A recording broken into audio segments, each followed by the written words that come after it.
পোশাক রপ্তানি খাতে টানা ধস অব্যাহত রয়েছে। রপ্তানি উন্নয়ন ব্যুরোর তথ্য দেখা গেছে, টানা ৮ মাসেরও বেশি সময় ধরে দেশের তৈরি পোশাক রপ্তানি কমছে।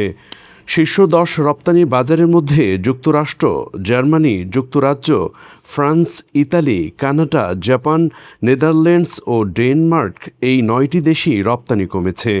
শুধু স্পেনেই সামান্য প্রবৃদ্ধি দেখা গেছে।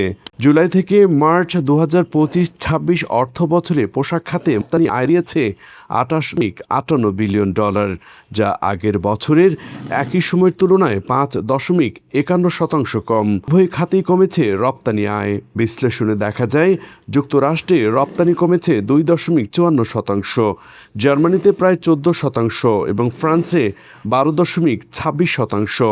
একইভাবে ইতালি, জাপান, ডেনমার্ক সহ অধিকাংশ বাজারেই নেতিবাচক প্রবণতা দেখা গেছে। শিল্প সংশ্লিষ্টদের মতে, উৎপাদন খরচ বৃদ্ধি, গ্যাস বিদ্যুৎ সংকট এবং লিড টাইম বেড়ে যাওয়ায় প্রতিযোগিতায় পিছিয়ে পড়ছে বাংলাদেশ। পাশাপাশি আন্তর্জাতিক বাজারে অস্থিরতা, শুল্ক নীতি ও মধ্যপ্রাচ্যের সংঘাত পরিস্থিতিকে আরও জটিল করেছে। নেটওয়ার্ক ম্যানুফ্যাকচারার্স অ্যান্ড এক্সপার্ট অ্যাসোসিয়েশনের সভাপতি মোহাম্মদ হাতেমের মতে, জ্বালানির সংকট ও বৈশ্বিক অস্থিরতার কারণে উৎপাদন ও রপ্তানিতে বড় ধরনের চাপ তৈরি হয়েছে। সব মিলিয়ে দেশের প্রধান রপ্তানি খাত পোশাক শিল্প এখন চ্যালেঞ্জিং সময় পার করছে বলে মনে করছেন সংশ্লিষ্টরা। Anandabazar desk report.